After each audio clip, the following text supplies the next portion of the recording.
to add to the answer. Somebody asked about Ramadan being singled out as the reward coming directly from Allah. So one of the hikmah that we derive according to the Prophet sallallahu alaihi wasallam, that Allah says, why Allah says, I will be the one to reward fasting, is because every other act of ibadah, people see it. When you pray, people see you praying. When you pay zakat, no matter how secretly you have done it, some people just must know. Either the administrators or at least the one that collects it.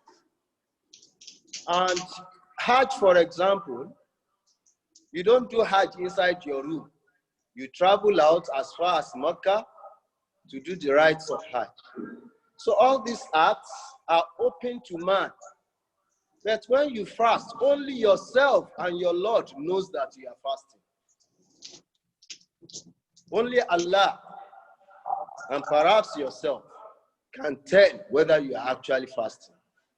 If I declare fasting for everybody, and back in my room, I open the fridge and I eat, close my door, nobody sees that. So because it's that level of self-discipline, self-restraint, that Allah says, "Wa ana ajzi bihi." I am the one to reward fasting. So that one is for an additional part of the question that I answered yesterday. For somebody who gets easily distracted in Salat, you will continue to struggle against your soul. And one of the best ways to help oneself against distraction is to try to know the meaning of what you read on Salat. When you know the meaning of what you read on Salat, and you still need to struggle even with that, and you struggle to follow the meaning in your mind, then to a degree, you'll be retained in your Salat. Unlike somebody who does not even know what he is reading. That one, it is easy that he gets completely out of Salat. And aside from that, Salat starts from your intention.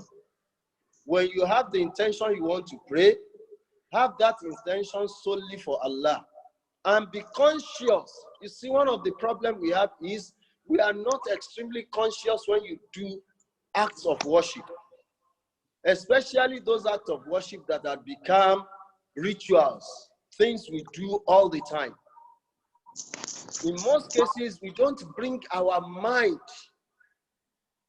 into such acts. So from the beginning, from Niyyah, you want to tell Allah, between you and Allah, that this Salat is solely for you and I want to concentrate.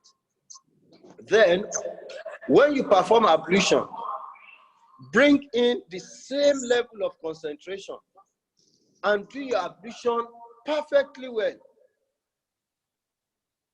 Perfect your ablution. Take time. Don't rush. All these things, they have impact on your Salat. And when you stand before Allah in your Salat, try to have that focus, trying to read meaning to what you read with your mind. That to some extent will sustain you. May Allah continue to assist us. Wallahu ta'ala a'lam.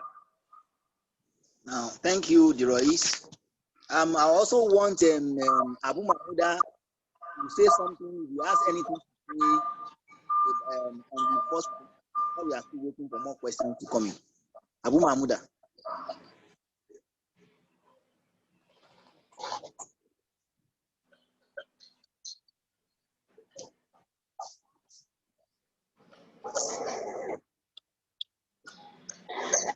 Abu Mahmuda, Bismillah.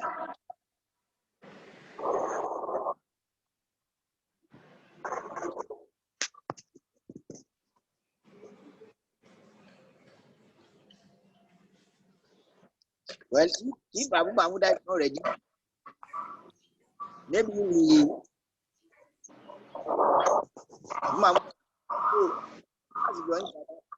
want you to Ustaz add, Dada is online now. please, Ustaz Dada, we want you to add to the response to that first question before we move on to the next question. أعوذ بالله من الشيطان الرجيم بسم الله الرحمن الرحيم السلام عليكم ورحمة الله وبركاته.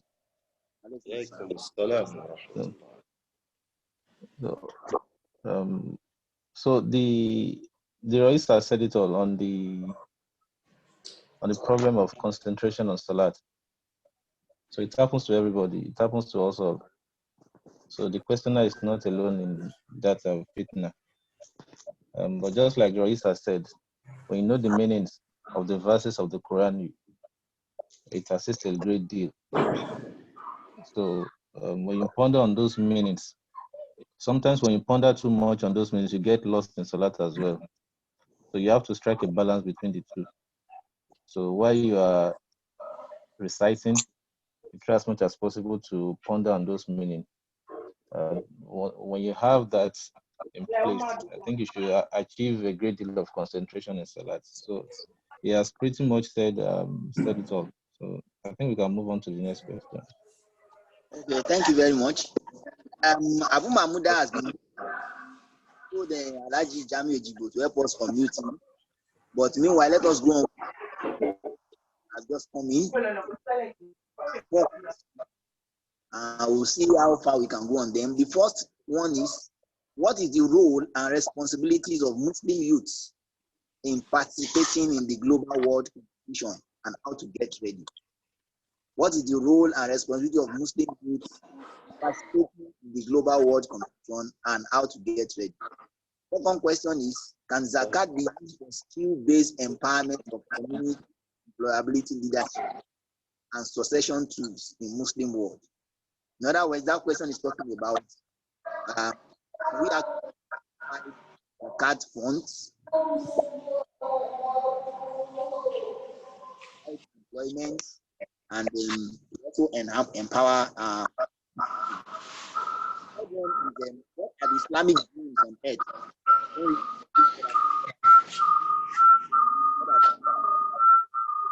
Well, that question is very ambiguous.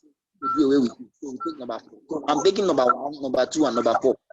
Number 4 is help itemize step-by-step Islamic educational system, like we have in modern education, like elementary, primary, secondary, PhD, professor, and the rest. So for Islamic education, questionnaire is that analysts should itemize them. Maybe speaking about the various levels of certification in Islamic education as we have in the Western world. The first question, inshallah, is going to Abu Mahmuda. Okay. What was the question, please? Can you repeat the question? So let me repeat the question.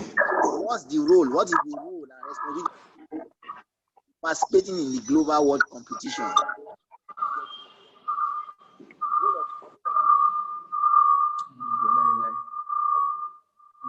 What is the role of a Muslim woman participating in the global competition, right?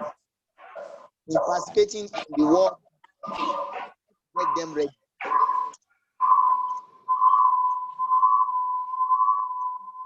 Well, let me state the question, and I want to know, correct me if I'm wrong. What is the role of a Muslim woman in Muslim youth. Muslim youth in what? In participating in the global world competition, how to get them ready?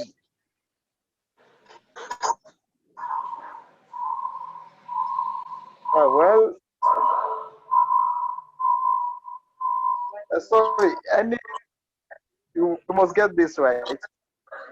Any problem that Islam does not create, it doesn't have any solution for it.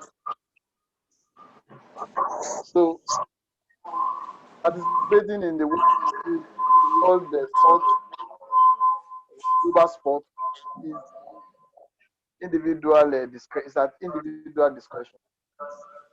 So I don't. There is no. It's not something that we need to deliberate or talk about.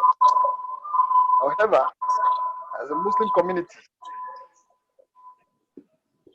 if we feel that it's something that is necessary at that point in time, we go for it. Even if it's not, there is no need. That's my humble response. Okay. Thank you. I think that's concise enough. Perhaps I can see some ambiguity in the question, because the question is like a question and also providing answer to it. Because it's talking about the role and also talking about participating in a global world competition. The questionnaire may want to reframe it later on. The second question is going to be answered by Rois, and the question is: can zakat, the funds of zakat, be used for skill-based empowerment community? Zakat be used for skill-based empowerment of community, ability, and for succession. Used for skills-based empowerment of community and employability, leadership and succession tools in Muslim world. Yeah. So I think, Royce, did you get the question, sir? Yeah, I managed to. Zakat funds, can it be used for based empowerment of community and employability, leadership and succession tools in Muslim world? Of course, this is the essence of zakat now. You see, in the analysis of people to take zakat, Allah intentionally puts al-fuqara and al-masakin. And they are two different people. While one only needs what to eat and carry on with life, the other need to be equipped to also come to the level of paying zakat. So empowerment, yes, zakat will do that. I don't know if you require more than that answer.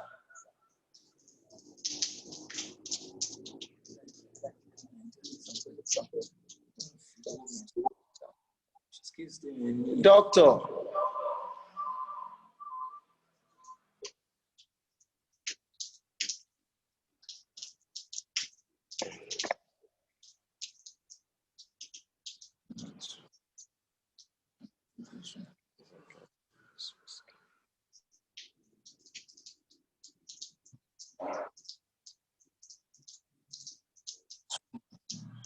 Okay,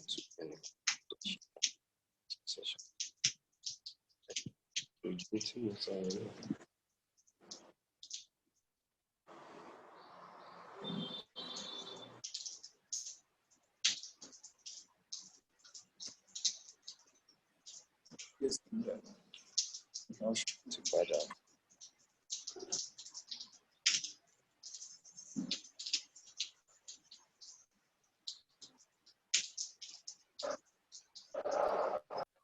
So we don't know who copied who, but it's very, very similar. Just like we have the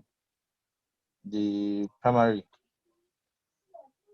So we have the primary in the Islamic world as well.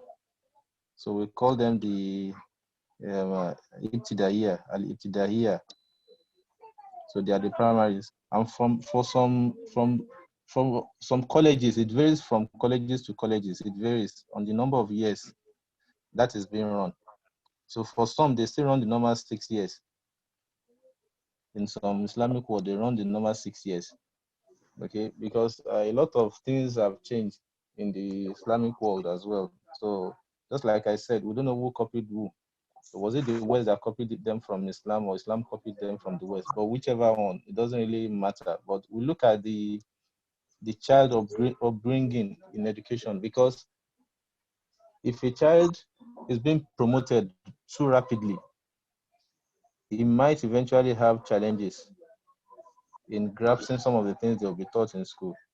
For instance, as we speak in the Islamic world, as we speak today, even if you want to go through the Islamic system of education, you will still be taught some of the Western courses. You will study, for instance, in the junior secondary, which is Al-Idadiya, you still learn what we call, you study what is called Al-Ulum, some basic Ulum, you learn it. So you learn something like integrated sciences as well, basic sciences, you learn them. You learn basic things, just something synonymous to what we did in GSS then. We call it integrated science. You will learn some businesses as basic things in businesses, preparing you for economics in the SS. Okay, but all of these things are being taught not extensively. If you go to an Islamic madaris, if they're purely Islamically based schools, you learn just a few things, not really deep, because there are two models in the Islamic world as we speak. We have the pure Islamic model and the ones that are not Islamic model, but they are obtainable in the Islamic world.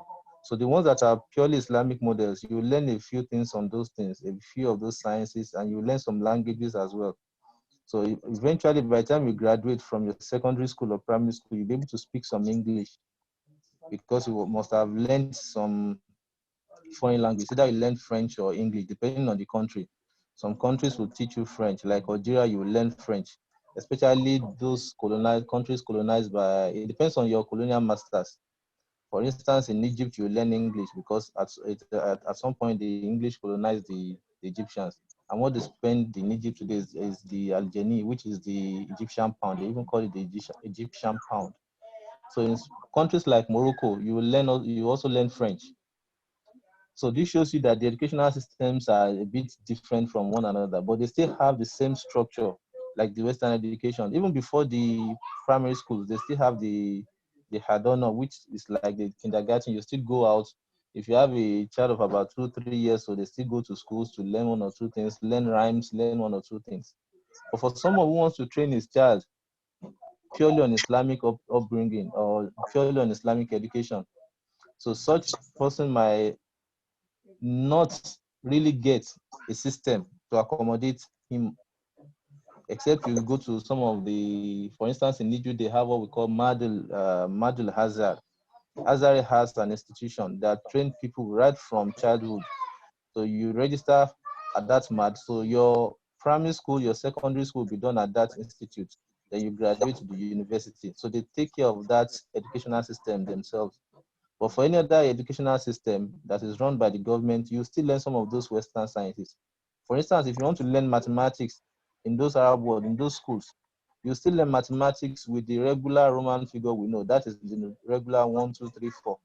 So the teacher might be speaking Arabic and be telling you that 1 + 1, but what you'll be seeing on the board will be 1, the same 1 you know.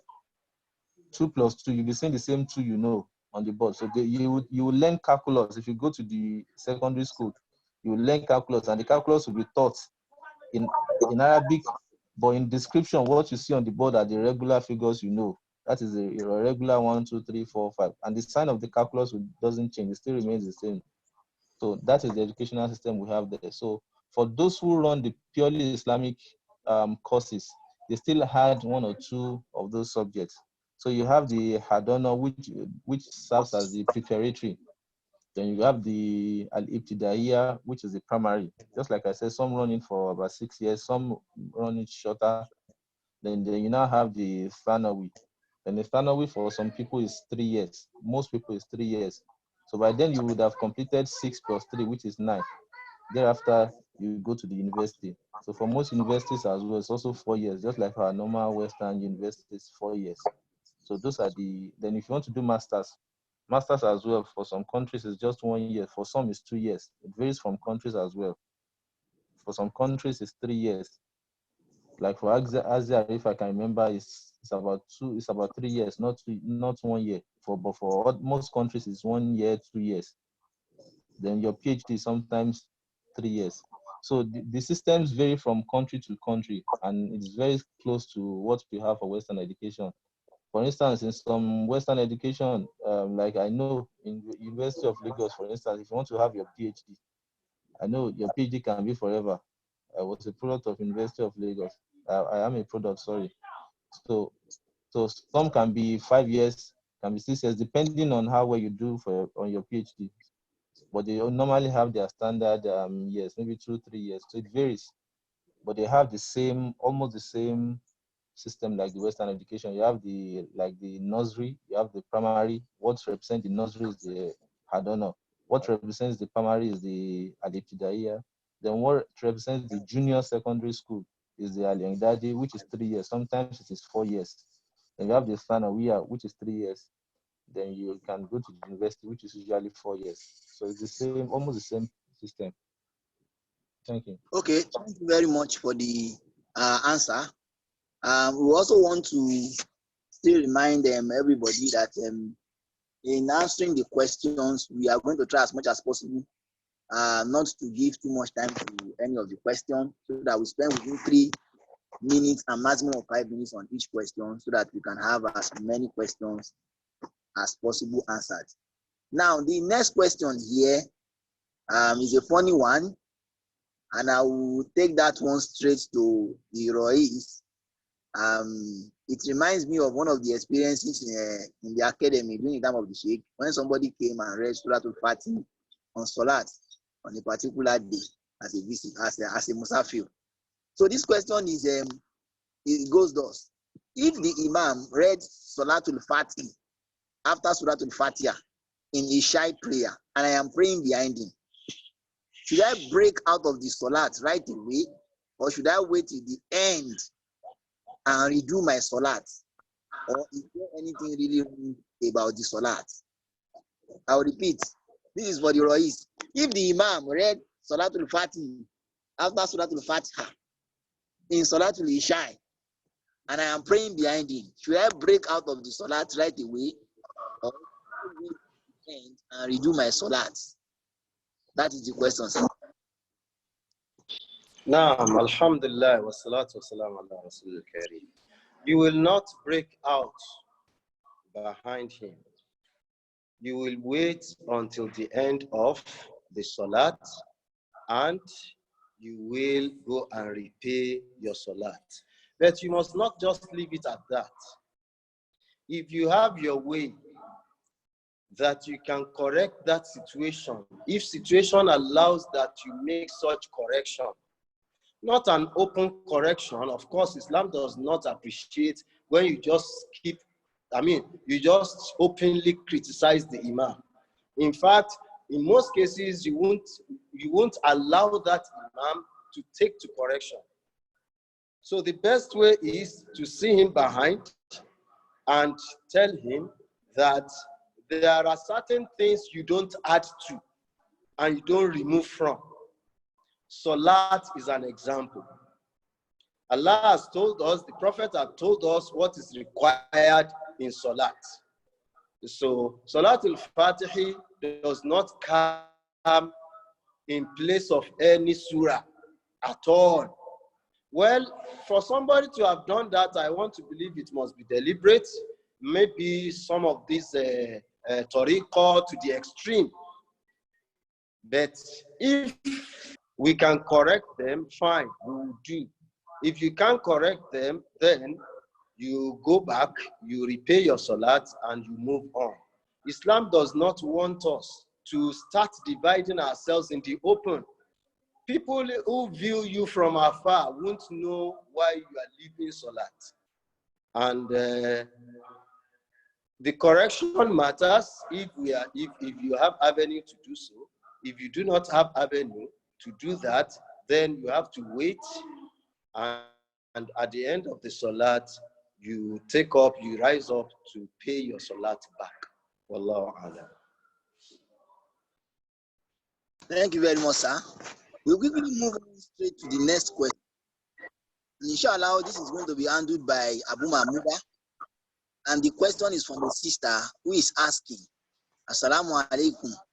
If a sister cannot read Arabic Quran while in a period, if a sister cannot read Arabic Quran while in a period, can she then read a translated one? If a sister cannot read Arabic Quran while in a period, can she then read a translated one? Yeah, thank you. Yes, if your sister cannot read, if it is a question that she cannot read Arabic at all, whether she's in her nurses or not, she can read the English version.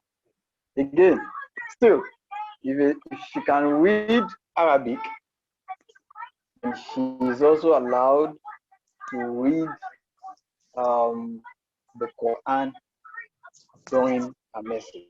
However, there are divergent of opinions in terms of can she hold the entire Quran or can she just pick in juzu. So I will go with the majority that says she can take the fragment that she wants to read. So instead of taking the entire Quran, just take the juzu you want to read and read. So the fact that a woman is in a message does not stop her from all the adhkar. The adhkar masa, the adhkar before eating, the adhkar before going to toilet, and even the recitation of the Quran. And above all, meditating or contemplating over the verses of the Quran. So it is just the salat that is off. You are off to the salat, you are off the soul. So every other thing that you are supposed to do as a Muslim, you are given the chance to do that. So she is allowed to. Thank you. Okay, thank you very much, sir. I will take the next question to Ustaz Dada. Ustaz Dada, somebody is asking here. The person said, the sister also said, I heard that it is wrong. I heard that it is wrong to hold one's baby on compulsory salat. Is this in order, sir? She heard that it is wrong to hold one's baby on compulsory salat. Is this in order, sir? Is it only in Nawafil that one can carry his baby while on salat? This question is for Ustaz Dada.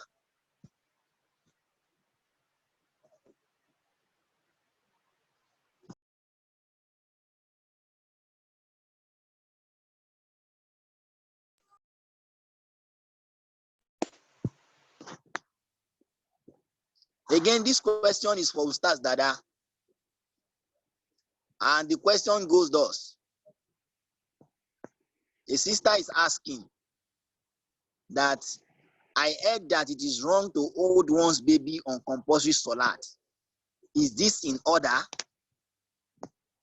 I heard that it is wrong to hold one's baby on compulsory salat. Is this in order? In other words, the sister wants to know whether it is only on Nawafil that a sister can carry a baby. That is it actually allowed when on compulsory salat? No, Bismillah. No. Now, so you can carry a baby during salat, but there must be a need for that. If there's no need to carry her.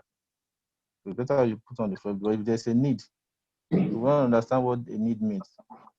But if there's no need, the baby should be put on the ground. So it doesn't matter whether it is compulsory salat or not. It doesn't matter any salat, either compulsory or not. Because there's an hadith that told us that the Prophet prayed and he carried that's Umayyah, the daughter of Zainab. So and the Prophet will supplicate, will be on salat, and the Prophet wants to ruku, the Prophet will put her down, and when it gets up, when the Prophet is about to rise from sujood, the Prophet will pick her up. So if there's a need, there must be a need. So Everybody is crying. There may be a danger. For instance, an example of a need will be, for instance, if you are playing an open field, and if you put the baby down, maybe the baby is crawling. By the time you finish your salat, baby might crawl to the street, for instance. Baby might crawl to the street. Okay. There could be a gutter, a deep gutter, for instance, where you are praying. If you leave the baby for the salat while praying, baby might crawl and fall down in the gutter. So those are needs. But if the baby is safe, there's no need to carry the baby. If you're in a safe environment, if the baby can crawl around, then there's no need to carry the baby. But if there's a need, there must be a need. Okay. Now, Jazakumullah. the only question that is left here is the one, the first question that actually came in, or let me say the second question that came in, that was actually given to Abu Mahmuda. And I said maybe that question to an extent is somehow ambiguous, but the questioner still keeps pressing. And I want to repeat the question now. Maybe this is now for any of the panelists, perhaps if we understand it better. Question is, what is the role and responsibility of Muslim youth in participating in the global world competition? If any of the panelists have something to say about it.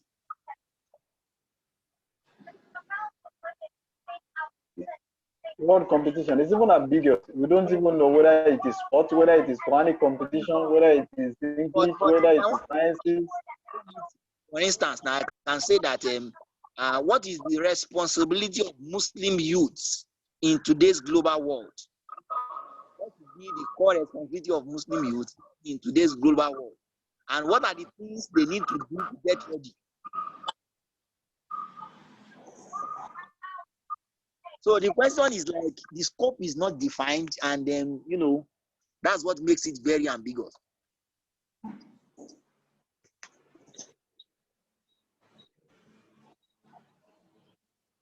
Ustaz Dada, I don't know if you have anything to say about it.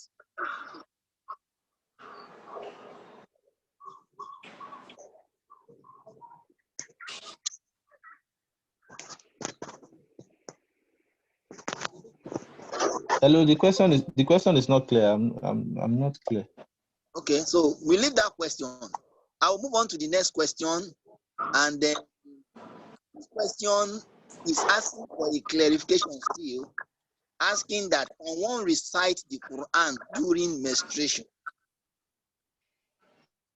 It's just asking that to be clarified. Can one recite Quran during menstruation? Of course, I think that has been answered. You can.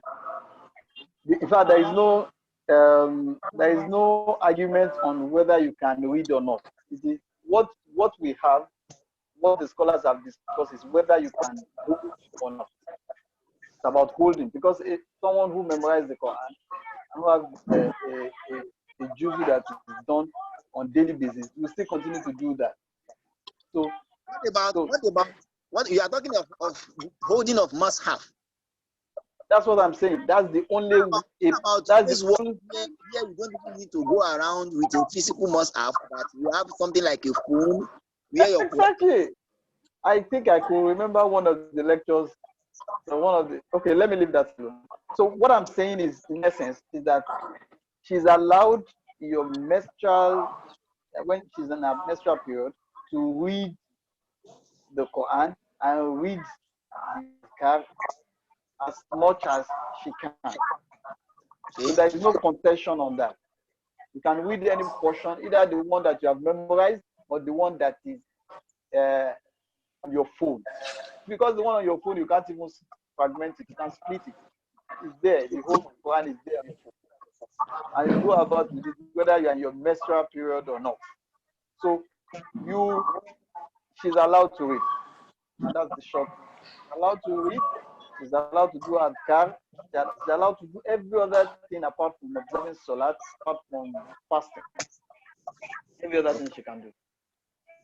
So I think the questioner is confused as to the popular information that sisters on menstruation cannot hold a copy of the Quran, I mean the physical Quran.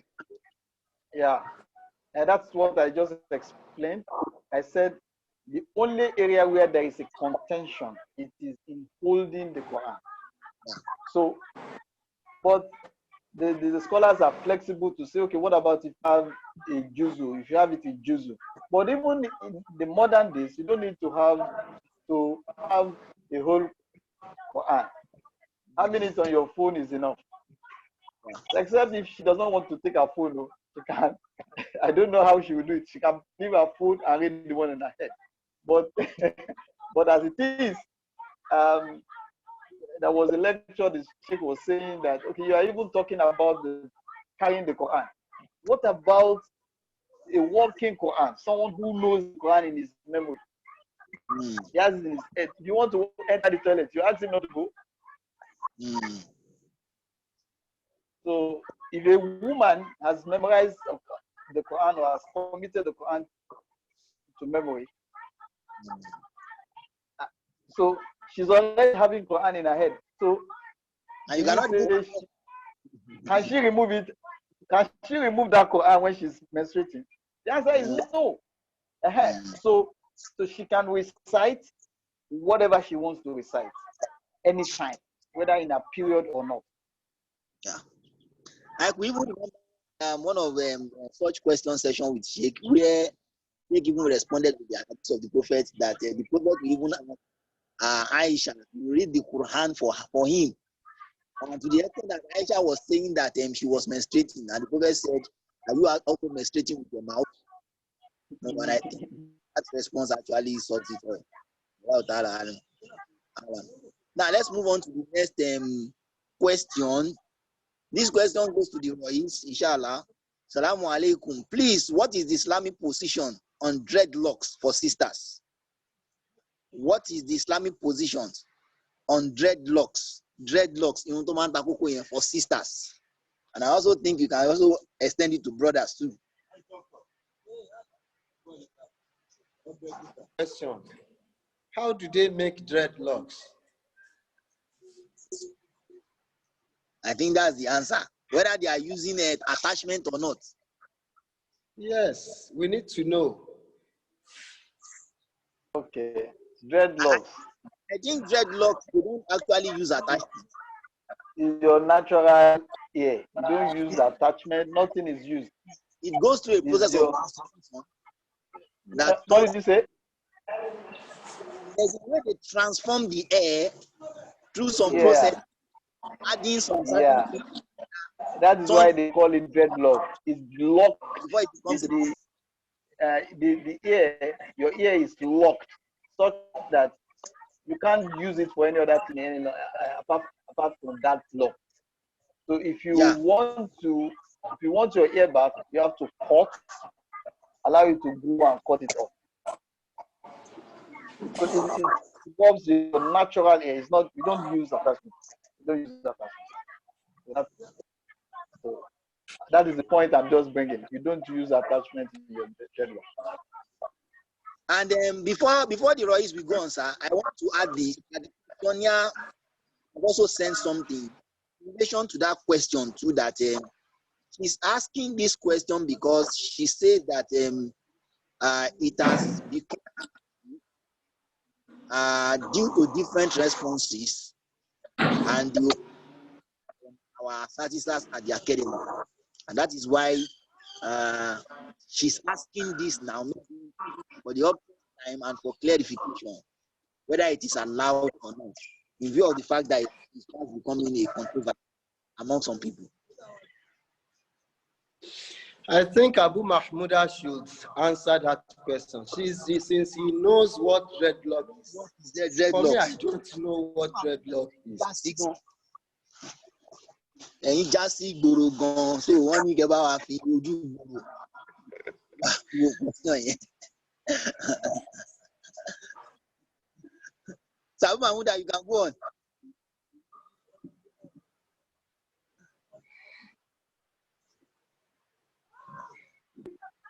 You will understand what a dreadlock is.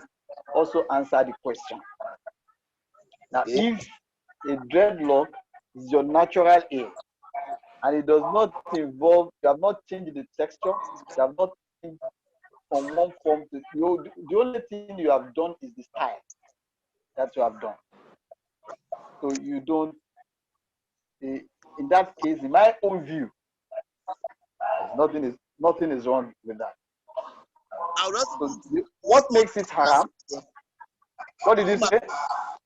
Mahmuda, I also want to ask that a lot of a consideration on what specific kind of materials are added to the. Is it that it is permitted that you can add anything to the air? Because something must have been added to the air and processed before it becomes a dread. No, now nothing is added. It is just the process of knitting up the air. Okay. You understand? You know, Okay. when you there are styles when you do your hair. So when ladies make their hair, there are a lot of styles. In this one, I don't know of anyone if there are dreadlocks where you add the attachment or any other thing. If there are, where those ones are, will definitely be haram. But in the process, this process does not involve you changing the texture of the hair. It does also not involve adding anything to the hair. But the only thing you have done is you have locked the hair. Okay. So, but kò ní dàbí dàda tán wọ́n máa dàbí irun dàda. So that is why they locking. Now, let me just add something. Well, I agree with you, Abu Mahmouda, except that if locking that air, like you said, the only solution when you don't want the dread again or the dreadlock again is to cut off the whole hair, then we will say the Prophet ﷺ frown at women shaving off their hair, except if there is an extreme condition that is requiring that. So I think it's a thing to be discouraged. I'm not saying it's haram, but I think it's a thing to be discouraged if in the end it will lead the woman to cutting off the whole hair each time she wants to have the normal thing back. You can enjoy meeting again. Meeting.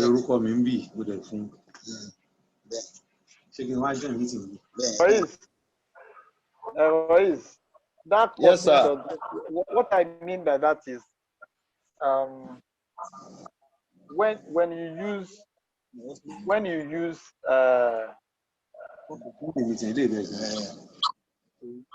rubber, when you use thread for your hair, at that point in time,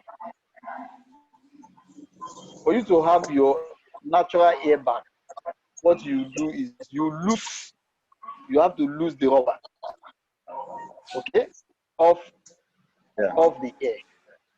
Now, your natural hair goes, the dreadlock is to be carried for a longer period.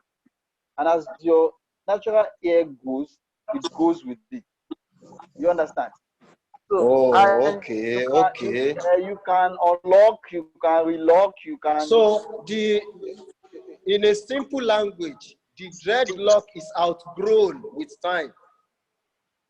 With time it will go be their own. Okay, then there's nothing wrong with that.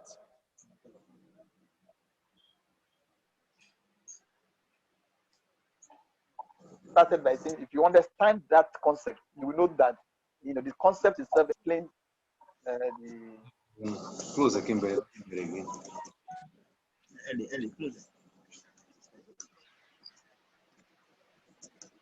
Again, I also think there are different types of dreadlock. So maybe that is where the suggestions comes in. There are permanent twists. The questionnaire has there are temporary twists. Yes, Abu Mahmouda, the questionnaire just clarified now that the dreadlock she's talking about does not have any form of attachment. Okay. So it's still the natural hair that does not have any attachment. So we are on track. Okay.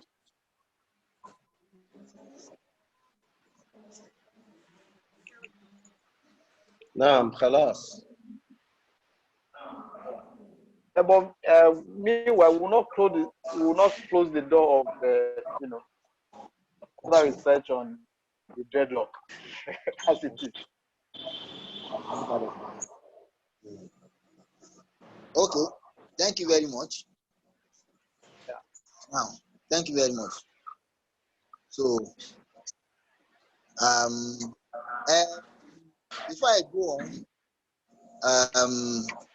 let me just mention that I got to know that part of the things they use in doing that dreadlock, and they also use egg for the dreadlock.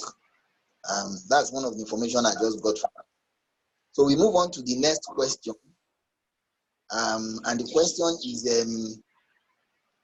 can one do inhale steam of water for clearing nasal congestion of lung while fasting?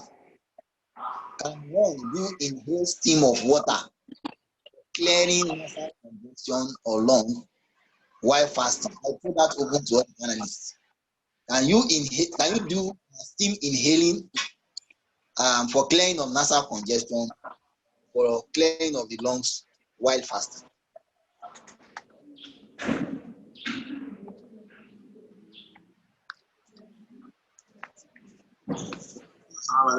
Wa alaikum.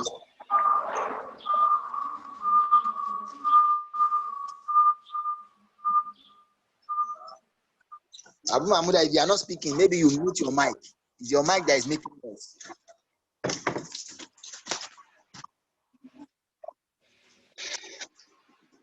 Is the question clear?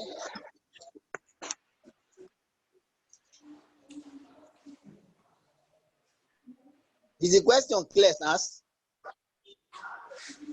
Who are you directing the question to? Said I throw the question open to any of the panelists now. And one do steam inhale for lung or throat congestion while fasting.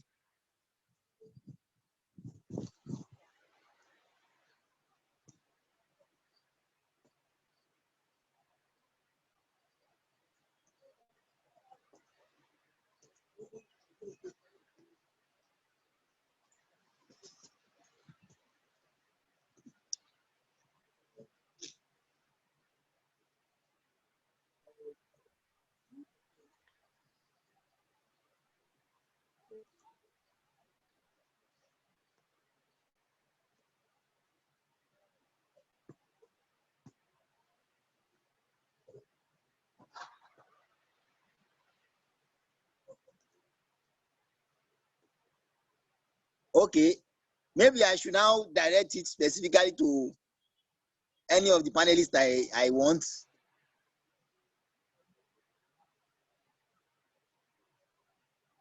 Royce, can you hear me, sir?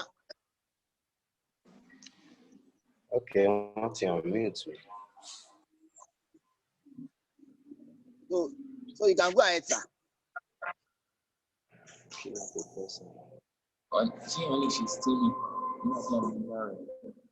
Yes, you can do. Yes. Throat and lung congestion as somebody that is fasting. Bad.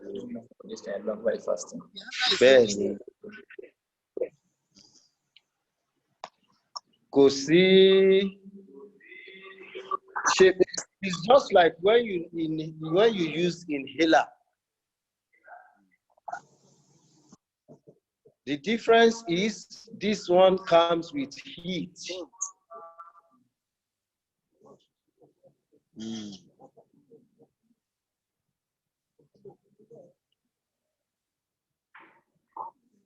Okay, sir. Thank you very much, sir.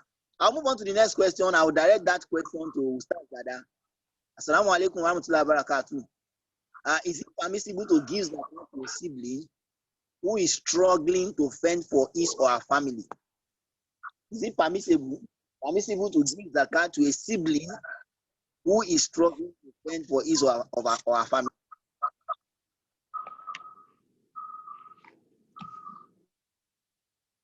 No, you might give, but not directly.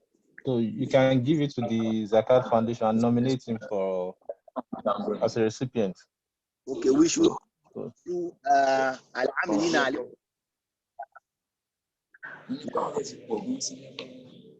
But if you're in an environment where you don't have Zakat collectors, you can as well give it to him. But if you're in an environment where you have collectors, you can give it to the collectors, but nominate him as a recipient. Now, I think that is off. I'll move on to the next one. During the tafsir, I think this question goes to Rois. During the tafsir, the Bani Israel are 300 prophets. The prophet said a scholar is equal to a prophet. Killing an Islamic scholar amounts to killing a prophet. I'll repeat. It's now quoted to a that the 200 prophets. Why the prophet said that Ummah is equal to a prophet of Bani Israel. The question now is, does it mean killing an Islamic scholar today in the Ummah of Muhammad sallallahu alaihi wasallam amounts to killing a prophet? Now, just like we said during the tafsir, and as this questionnaire has put the question, the Prophet told us that the Ummah of Muhammad, the scholars in the Ummah of Muhammad is equal to a prophet of Bani Israel. Of course, invariably, that is the implication. By implication, that is the meaning of the hadith. And this is placing a high importance on scholars. And don't forget, the same prophet told us, al-ulama warathatul anbiya. They come into the shoes of prophets. So we must be careful. The essence of that hadith is to tell us that we need to be careful the way we relate to our scholars, because the scholar of our own time is equal to the prophet of Bani Israel. So if you kill a scholar, it's more or less you are killing a prophet, and that's the meaning by implication. Okay, thank you very much, sir.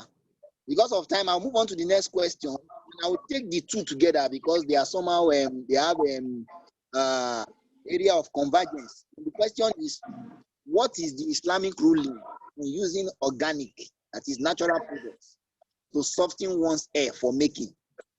The Islamic ruling on using organic products, that is natural products, to soften one's hair for making.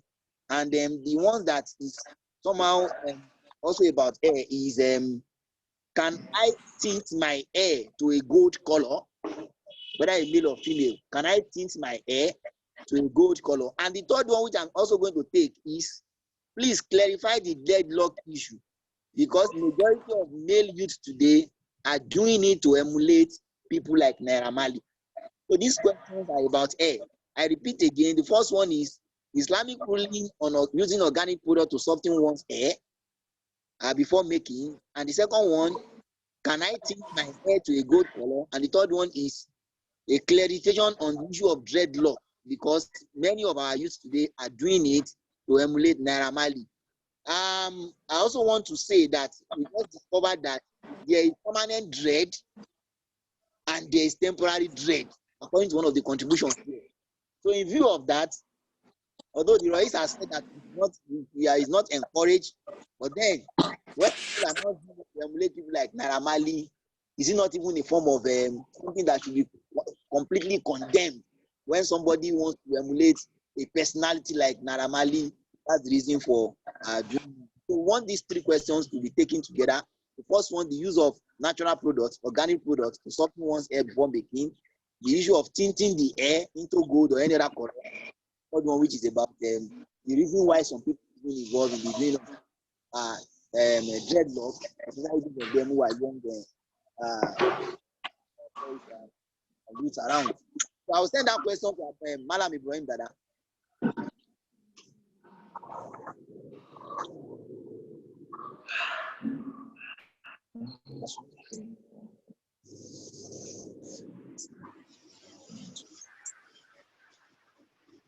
Ustaz Dada, are you there? Hello, Assalamu alaikum. I think Abu Mahmuda should answer that since he's the expert in dread. You are now a specialist, a consultant on Naira Marley. So no question has been forwarded to you.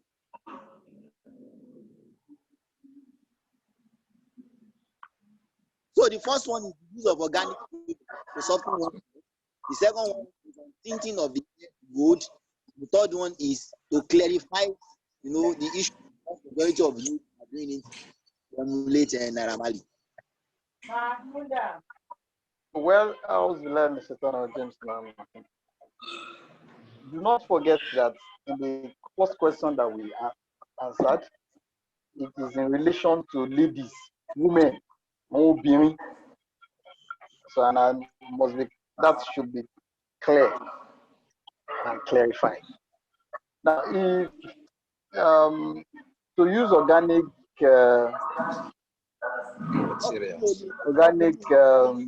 materials to soften your hair.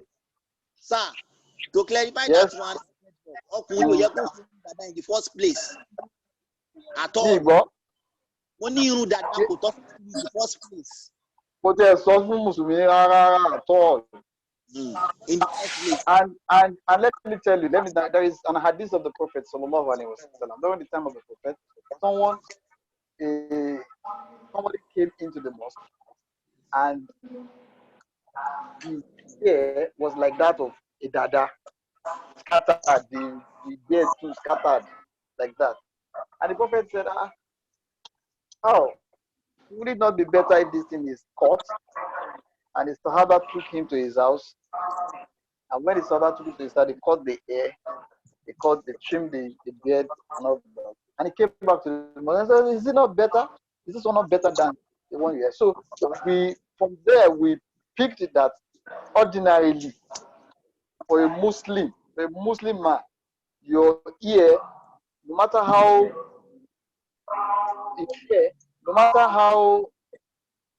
long you want it to be, it should still maintain decency. That's number one. Number two is, yes, you can use organic materials to soften your hair, to soften your beard, your ear, as you can. So that one is allowed. And what's the third one? The third one is about heating of hair to gold color. Allahu Akbar. Islam allows you to dye your hair into any color you want. It can be gold, can be gray, can be except black. Because it is black. It's except black. Because it is black that is deceived. So you don't want them to know that they are old and you can't dye it to black. So that one is deceived. But you can dye your black hair to white. You can dye it to gold. Any color you decide. Red, pink, anyone. The person somebody now further said that after dyeing it to gold, can you now dye it back to black? After dyeing it to gold, can you dye it back to black? Since black is not permissible. To black. Black is haram. So you can't dye to black. So what you can do, the only thing he or she can do is to allow it to outgrow.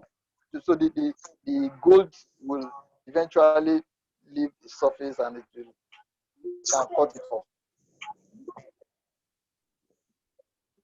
If you travel around the world, especially the Saudi Arabia or some of these Arab countries, you will see different colors of beard.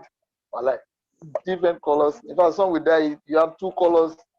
You see two colors beard, and that's all. In the Hadith, the Prophet Sallallahu Alaihi Wasallam allows you to dye to any color. I think that's enough.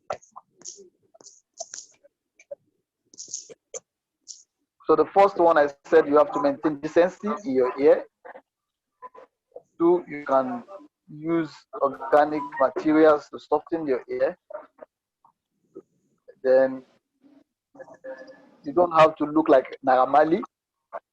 And the issue of dreadlock we discussed that is limited to ladies. And what's the last one?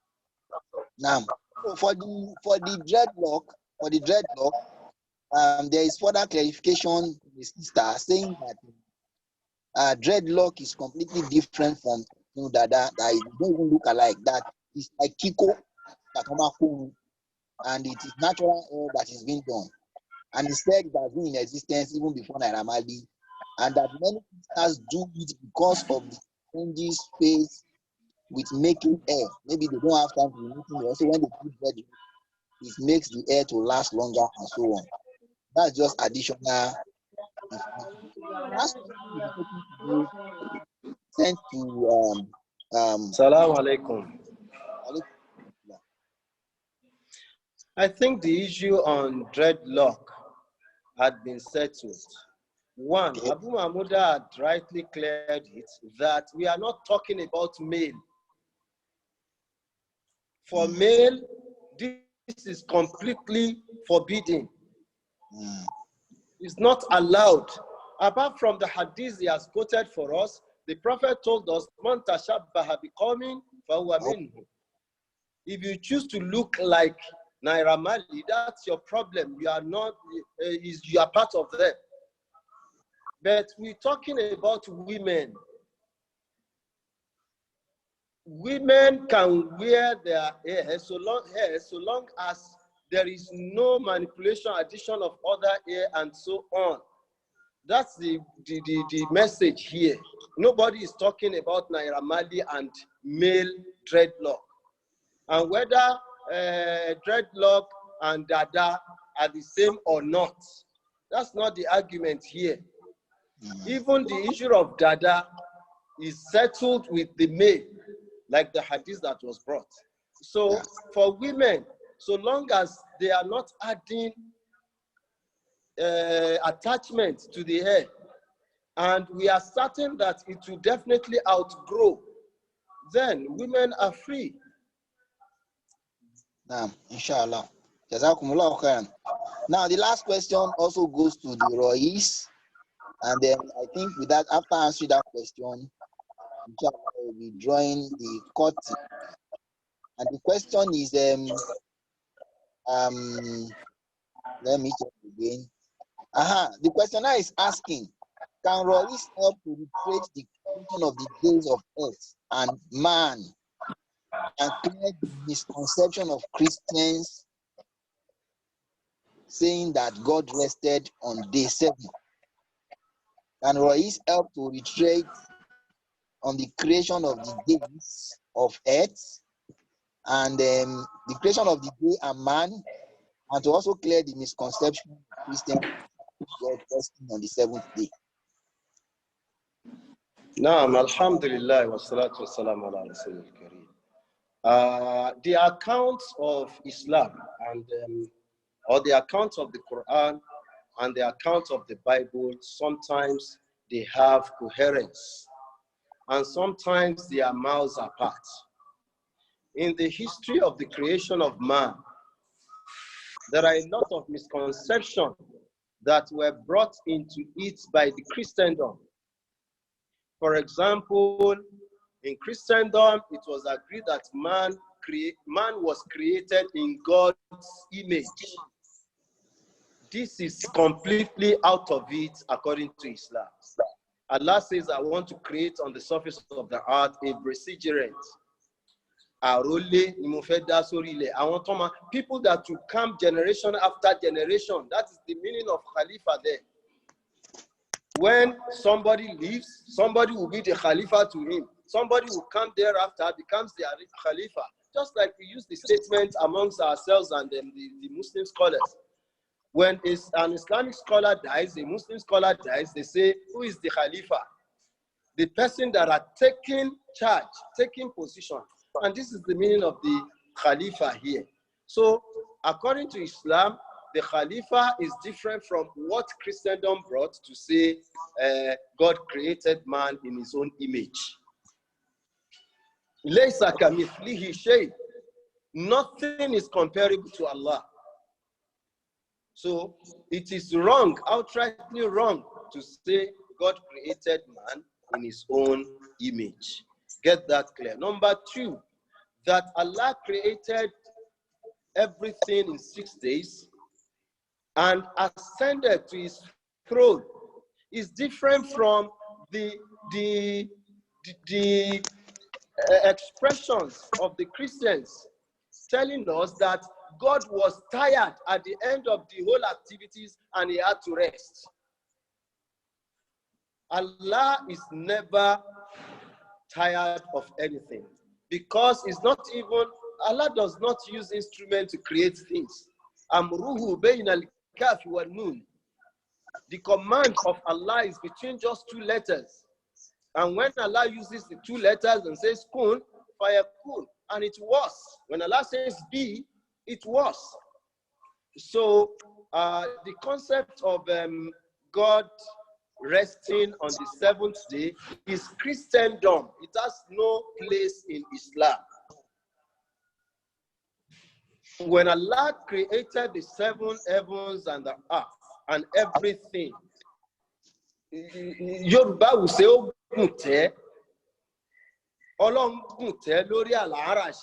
he ascended to his arsh.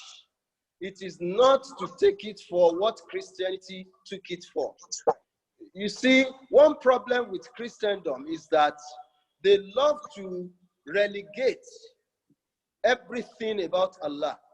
They love to humiliate some of the prophets. Why? Because they are sinners and they want to be like prophets and so on. So to claim being prophet and to claim that Allah is such a God that needs help would create way and pave way for Jesus to come and assist.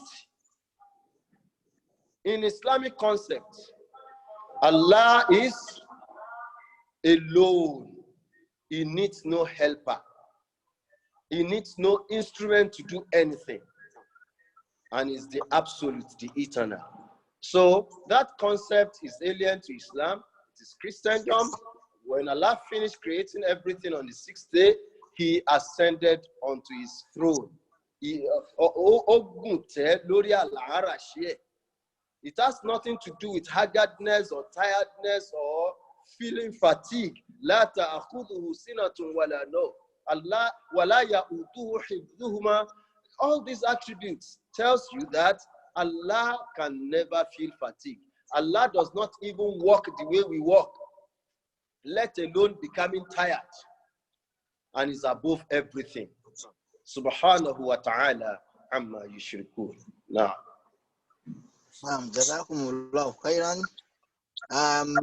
I want to start about to speak, although we have about 2 or 3 more questions, but because of time, so that will ask you now.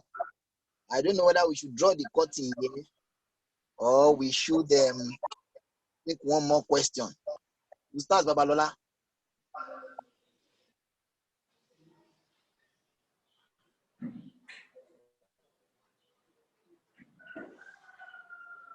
Doctor, use your discretion. So, inshallah, we'll be drawing the curtain here, and may Allah subhanahu wa ta'ala continue to enrich our scholars in the house, our panelists in knowledge, in piety, and in strengthening them with all the capacities and competencies needed to lead this particular arm of the struggle. That's one what Allah do with each and every one of us. May He be with our family. May He forgive our sheikh. May He continue to elevate our sheikh. And may He make us agents that will help in delivering this message, the peculiar message of the academy to the world and the entire universe. This is where we are going to draw the curtain. We will end the whole session with the recitation of Surah Al-Fatiha. May Allah subhanahu wa ta'ala give us more opportunity to have more of this and increase each and every one of us in ibadah and in knowledge. Al-Fatiha. Bismillahir Rahmanir Rahim. Alhamdulillahi Rabbil Alamin. Ar-Rahmanir Rahim. Maliki Yawmiddin. Iyyaka na'budu wa iyyaka nasta'in. Ihdinas siratal mustaqim. Siratal ladzina an'amta ghayril maghdubi alaihim waladdallin. Amin. Subhana rabbika rabbil izzati amma yasifun wa salamun alal mursalin. All for your time. The tafsir continues tomorrow, inshallah. While the question and answer session will come up again next weekend, Saturday and Sunday, at the same time. Save your questions till then. It is me, my humble self, Alhaji Dr. Murtado Akurebe Oloke, and I am saying from my office, stay safe and help to cheer our lectures. Thank you for coming. Jazakumullahu khairan kathira.